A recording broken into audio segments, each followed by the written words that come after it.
Hey, what's going on, Archons? Welcome to another video on the Boulevard Blake YouTube channel. I am hot off of a trip to Vegas to attend my first vault tour under the Ghost Galaxy regime, and of course I had to get some swag while I was there. And this mat that I'm using to showcase this Vault Masters deck, which is actually the focus of this episode, is here. So enjoy. I think the art is beautiful. I love I think it's Crastodon they have here. I think it's such a vibrant, cool art. I'm very much a fan of it, so I had to showcase that here. And then I also want to talk about my deck, Bessia, who contrives vaults. So this was a very fun Vault Master deck, and so fun, in fact, that there was genuine consideration to abandon my alliance deck in favor of using this with one other pod. As soon as I identified that this deck as having some great aspects, Sydney was like, let's crack my decks right now and see what's there to see if we can put something together. So there was a combination. I will showcase the third pod, and ultimately it was abandoned. And maybe I should have gone with this, but it was abandoned. So here's Bessia, who contrives vaults. And now what Bessia brought to the table was something very interesting, was a Might Makes Right.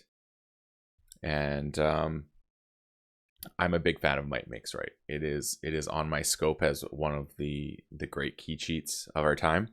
And this deck really helped it. So here it has a Might Makes Right, a Smith, Vow of Blood, a Laka, which is really powerful in this. Bingo Bang Bang, some board control. Calfine, again, more damage-based board control.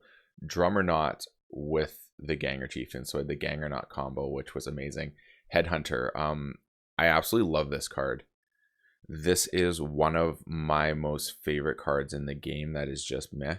Reason being is this card, I feel, came in Coda. It was the poster child for Coda in a way, and the fact that it had Afterfight gain one was truly what Brobnar, I think, is supposed to be, is you fight and you can gain Ember, and we've gone back to that in Winds of Exchange, and I love that. And then it also had two Lollops and a Rant and Rive, so the Might Makes Right with two Lollops, like right there, it's like, hello, we're looking good right now. So there was a lot of opportunity for Might Makes Right to go off in this, and that's why I like this. Then this had an Amphora Captura with a Senator Baracus with a capture pip, which is pretty awesome.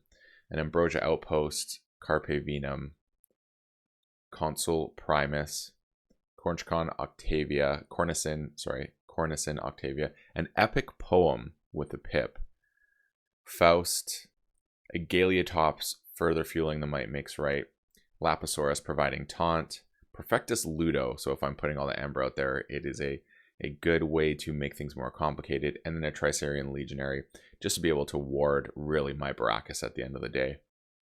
Then we move on to Starline. So in the consideration for the Alliance, this is the pod that was not going to make the cut, but I do like it, and I think it works very well with this deck as an Archon deck, and I do like this as an Archon deck, and I'm going to spend some time with it.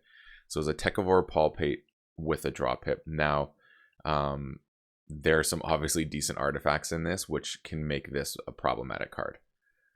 Then there's an Antony. So Epic Poem with Antony, you love to see it. And a Transporter Platform to keep doing Antony. Again, this is why Tekavor Palpate doesn't work in this deck the greatest.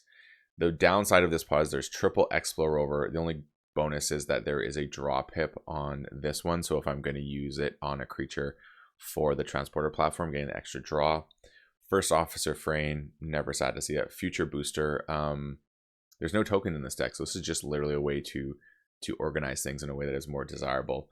Grand Alliance Council, some quality board control, obviously being used at the correct time with what's here is important. But then there's also the fact that you could save Ludo and destroy the rest of your dinos and get rid of all the Ember on the board, so I do like Grand Alliance Council.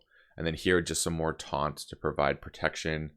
Pyro, just another sort of damage-based board control. I mean, with everything in Brobnar, this can be very potent.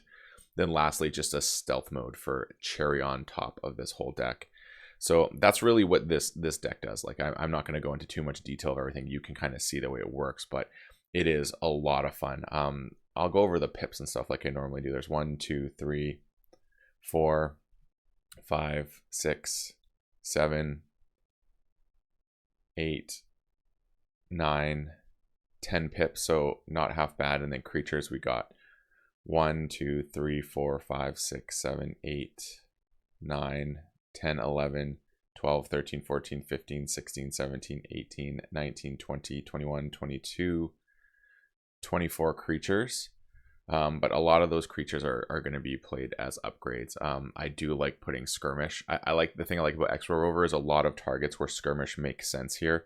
Prime example, having Drummernaut with skirmish basically means have fun, live forever, live fast, die young, right? Headhunter with skirmish, you love to see it. Even stuff like Bingle Bang Bang and Calfine, like there's so many great targets where skirmish just makes sense in here, that I'm not mad at having these as the ability to make things have skirmish. I'd just probably save this one for a transporter platform target. So it's really great in that way. The Ember control is good for sure. Like there's what we have, 1s for scaling. I mean, this alone. 2 with the capture. 3, 4, 5. This one's such a big one. 6. So decent amount of Ember control, and it's significant Ember control too. Like the Antony into a Rant and Rive. There's just so many things you can use.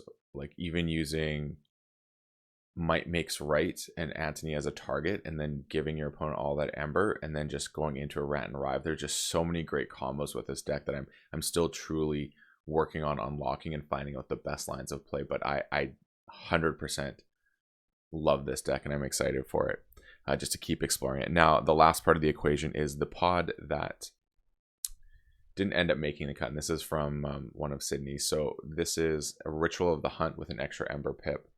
Has a Taliga, a Wild Spirit, 2 Dusk Witches, a Glimmer, Glorana's Attendants, KeyFrog with a pip, 2 Noxes, and then a Mookling. So obviously here what I'm looking at is the fact that Taliga is providing me Ember, Dusk Witch is providing Disruption, Glimmer to get back a Might Makes Right, and then there's also the KeyFrog and the Noxes going into Might Makes Right. Well, the KeyFrog was really what was the cherry on top with a Glimmer to recur, because I could choose KeyFrog as one of the creatures with Might Makes Right, and if I had 6 Embers, I could technically forge 2 keys at once, one for the creature and one for this being destroyed as part of that. So I would destroy this, gain the Ember, and then I would destroy creatures equaling 25 or more and get another key. So 2 keys at once was a big part of this.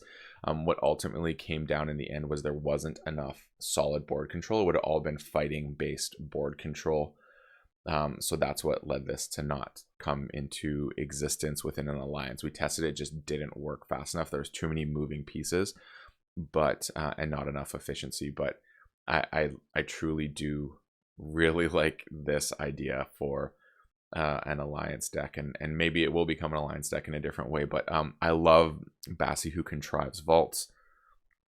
It is a great first Vault Masters deck, and spoiler alert, Vault Masters decks are not all good. This one I think is solid. I don't think it is the most upper echelon, but it is a solid deck. It's a lot of fun to play. I will play it tons.